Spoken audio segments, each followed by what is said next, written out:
Group D job వస్తే ఎంత salary రాబోతుంది?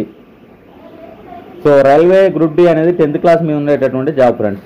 సో మీరు 10th క్లాస్ మీద అప్రాక్సిమేట్లీ ఒక మంచి శాలరీని అయితే ఎత్తబోతుంటారు ఫ్రెండ్స్. సో చూద్దాం, మనం ఒక ఎంప్లాయీ యొక్క శాలరీ స్లిప్ చూడబోతున్నాం. జనవరి 2025లో సంబంధించినటువంటి పే స్లిప్ ఇది. ట్రాక్ మెయింటైన్ అంటే ట్రాక్ మ్యాన్ లెక్క పనిచేయడం అయితే జరుగుతూ ఉన్నది. సో దీని యొక్క జాయినింగ్ టైం చూసుకున్నట్టయితే 3/7/2023 ఫ్రెండ్స్. అంటే ఇప్పటికి దరిదాపులా 1.5 year అవుతుంది జాయిన్ అయ్యి.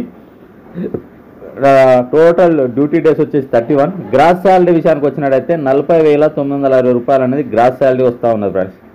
సో బేసిక్ విషయానికి వచ్చినట్టయితే బేసిక్ వచ్చేసి 18,500.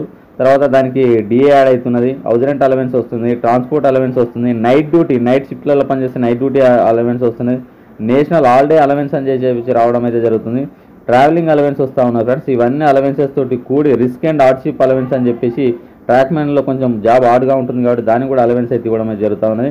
సో టోటల్ శాలరీ వచ్చేసి 40,960 రూపాయలు అయితే గ్రాస్ అయితే రావడం అయితే జరుగుతూ ఉన్నది ఫ్రెండ్స్.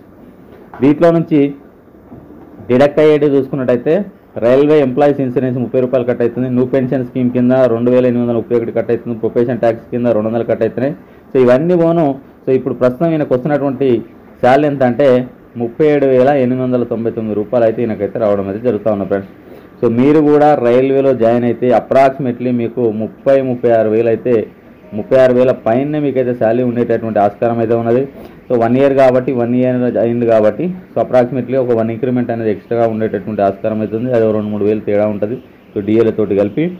దాని తర్వాత మీకు క్వార్టర్లీ ప్రతి క్వార్టర్ ఒక డిఏ చేంజ్ అవుతూ ఉంటుంది ఫ్రెండ్స్. క్వార్టర్లీ డిఏ పెరుగుతూ ఉంటుంది. డిఏ పెరిగినప్పుడల్లా శాలరీ అనేది పెరుగుతూ ఉంటుంది. అదేవిధంగా ఇయర్లీ ఇంక్రిమెంట్ ఉంటుంది, ప్రతి ఇయర్ ఇంక్రిమెంట్ అనేది ఉంటుంది.